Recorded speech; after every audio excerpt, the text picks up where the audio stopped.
look back anymore. I don't regret. Look forward. Everything is connected, and I'll use that to expose, to protect, and if necessary, to punish. Hello and welcome to Watchdog Explained by Kid Act 4 and Act 5, since Act 5's one mission. And yep, this means that the series is finally over. Thank God! I don't know. Let's cut to the chase of this pretty long video. Yep, we're bringing back the heater. Hear this? Isn't this noise wonderful? The first mission of Act 4 is someone's knocking. The mission starts with Aiden heading into the bunker and interacting with T-Bone and Claire. They both tell him about all the data he got and that Iraq was planning to blackmail the entire city, including the good people. Aiden notices that something unusual is happening with the computer, but the next thing they know is that their servers are being hacked, leading to an intense puzzle solving, one of them shaped like a rat. No, two of them shaped like a rat. After the puzzles, you trace the hacker and find someone that T-Bone knows is Default, aka the rat. Probably should have found that out yourself by now. Turns out that Default successfully downloaded the data and displays a message saying, "I know what you did, Claire." Then Default sends an audio file to the computers. T-Bone tells him not to open it since it might cause a virus, but Aiden opens it anyway. And I don't know how to explain this scene, so I'm just gonna play it. It wasn't too difficult to find them. Two men. One's a hacker, the other a fixer, as far as I could tell. Never heard of them before. I can't explain. I wanted to tell you. Nice work. Names, please. Are you planning to hurt them? When has that ever bothered you? I trust the amount is satisfactory.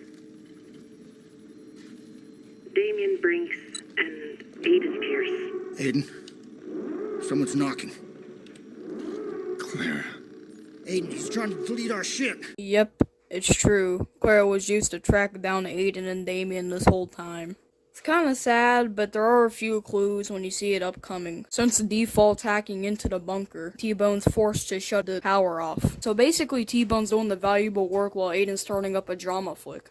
Aiden aggressively asks Claire who ordered the hit, but even after apologizing and swearing she doesn't know, Aiden shoves her out the way, kicking her out of the bunker. T-Bone tells Aiden to stall Damien so T-Bone has some time to get the data back, putting him on his first order without his fellow hacker. So, for the people that don't understand the twist, let me break it down. So, Clara was a hacker for hire, and she was hired to track down Aiden and Damien after the failed Merlot job. Like the thing that started the entire game. And she was hired by Lucky Quinn. She identified the two, and that's how they became rivals with the Chicago South Club. And you know, the hit was called on Aiden, which caused his niece to die because they failed to get him. Afterwards, Clara terminated her association with the club and swore to heal Aiden because she saw him so saddened by her death. And that's how it happened. Next mission is in plain sight. Since the fucking rat hacked into the bunker and stole all of Iraq's data, Aiden has to meet up with Beanie Head Damien. As they meet up, they argue a little bit about Bloom, and Aiden asks what will Damien tell him if he gives him nothing, and then Damien points out that Aiden has his sister that's been missing since Act 2. And Aiden has a comeback. Acceptance. Then kill her.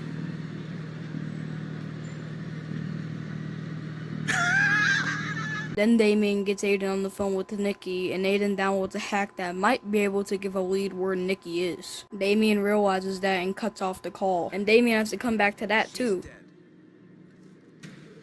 Blackmailing. Damien puts Aiden's face on the news everywhere, which gets Aiden on the radar and Aiden has to run. And they somehow got photos of him in action. Next mission is the Rat's Lair, which doesn't really have cutscenes but does have camera footage, so stuff for me. There's not really the mission starts off because it's basically all the mission, but you're hacking in through Default stuff.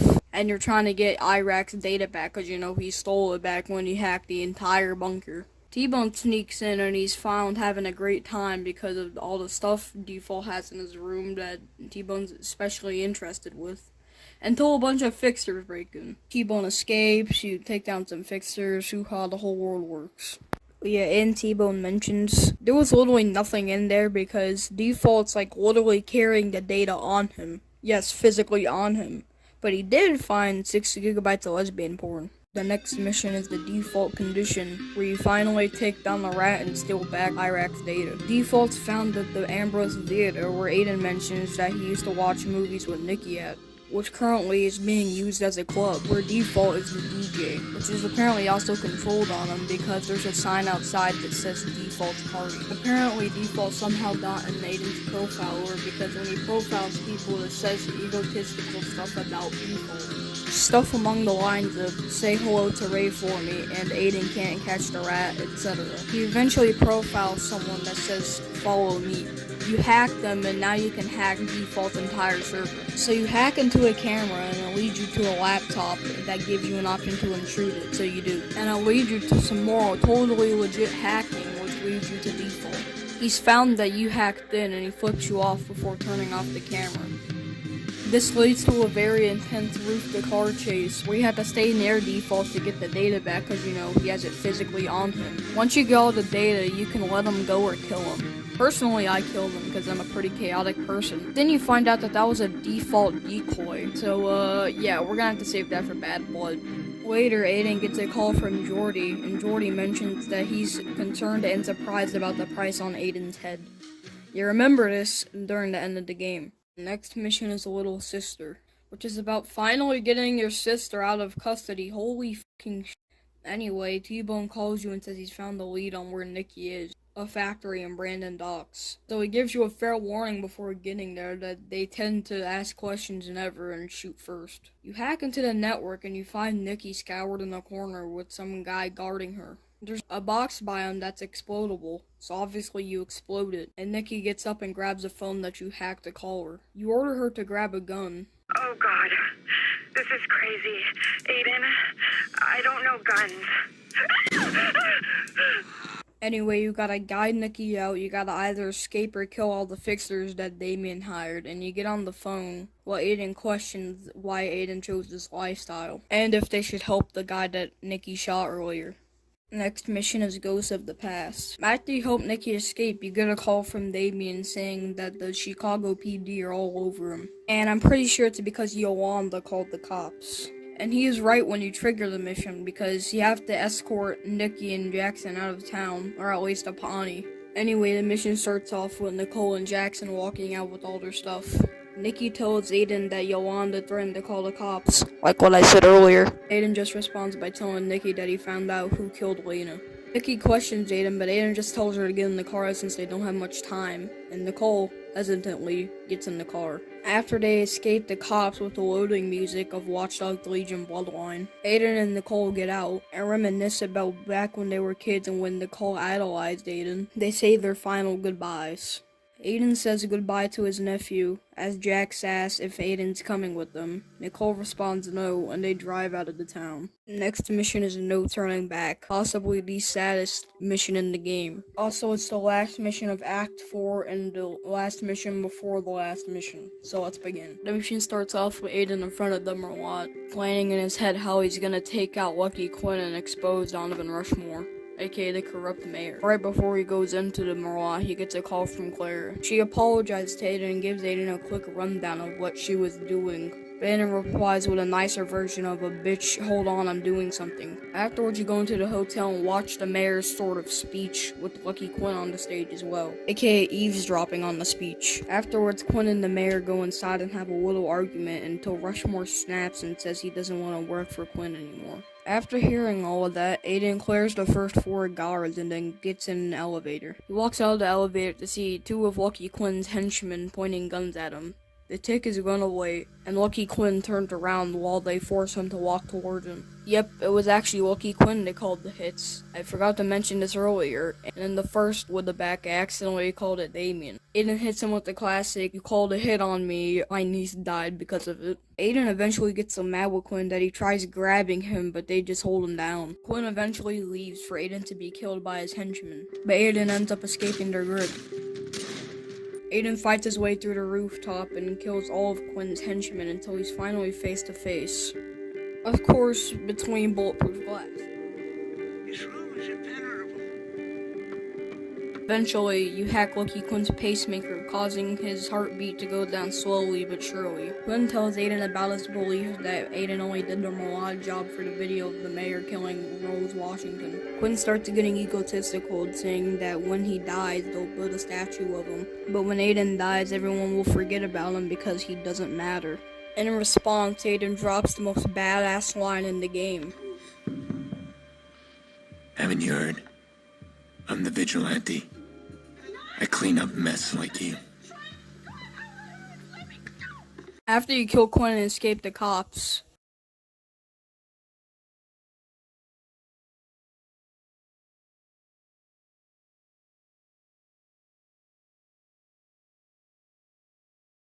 once you get to the graveyard, you see Claire walking towards Lena's grave, with a bunch of fixers taking cover. Aiden runs towards her, yelling her name, making her aware of the fixers behind her, but it's too late. One of the fixers takes a shot, hitting Clara in the shoulder. She takes cover behind Lena's grave. She takes one last look at Aiden before getting shot in the chest, falling down and dying.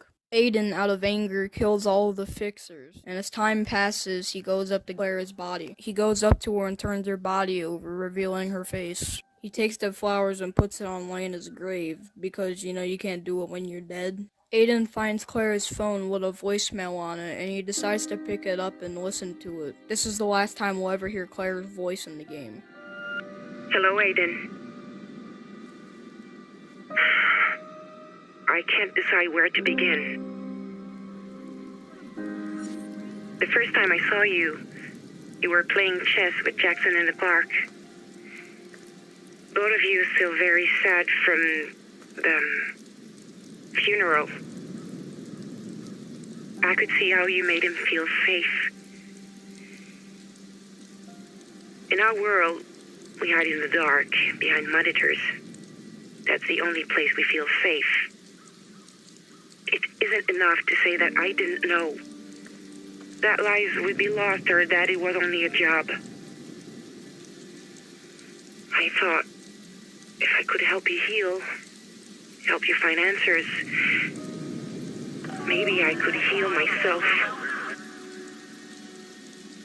But I can't. When this is all over, I hope we can at least talk. Or if not, at least I can't disappear. That's something I'm good at. Let's get a little fun fact to lighten up the mood. So the reason YouTubers can't use Clara's death audio in their video is because it has sad music in it, right? Some genius Russian guy decided to make a song, a rap song after it, and here's a clip of it. На перепутье я думал, что два пути верный, неверный, ты хватит тупить, но в итоге тут либо большой лабиринт, где конца не найти, либо сразу тупик, меня так закрутило, я достиг всего, да, но мне надо чуть... The next and final mission is called Sometimes You Still Lose. I forgot to mention that back when Aiden killed Lucky Quinn, Aiden also downloaded the video of Mayor Rushmore killing Rose Washington. The reason I mention it now is because Aiden decides to upload the data of the hard drive to the Chicago news station. Then T-Bone walks in cocked and loaded with a Uzi and a pistol in a case. T-Bone and Aiden have a conversation together, and in this conversation Aiden realizes that Damien doesn't want no hard drive, he wants CTOS. So Aiden decides to fucking shut down the entire CTOS. Then he starts actually uploading the files to the news station. Guess I used the wrong word. And walks out the bunker. And with that, Aiden finally gave Chicago some sauce to put on the news rather than just shootings in the projects every night. I mean, come on.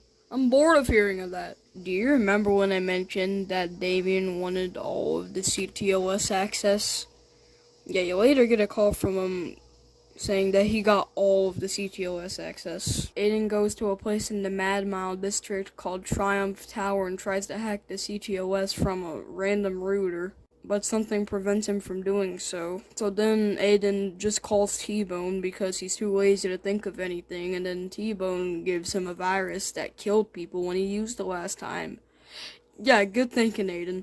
So now Aiden's tasked with uploading the virus to 3 points, with the police on his back, and Damien with CTOS controlling the entire city. Oh yeah, I forgot to mention that the map's very glitchy during this, and it keeps bringing you to random places.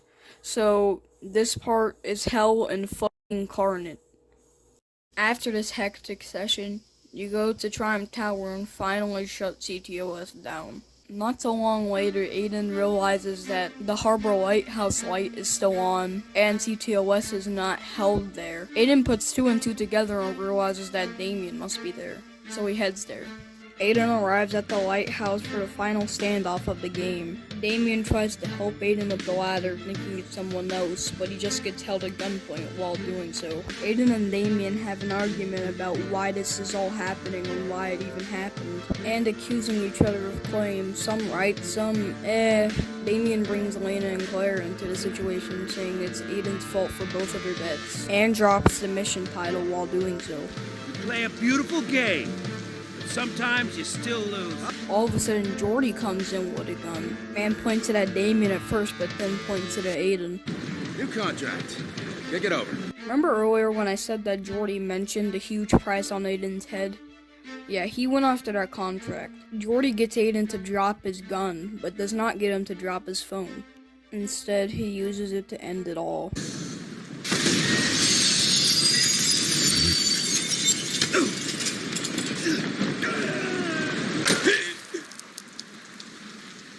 I don't know what Damien wanted in those final moments. Death, I suppose.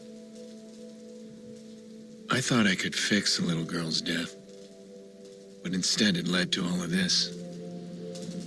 Exposed lies, corrupted kings, a broken city.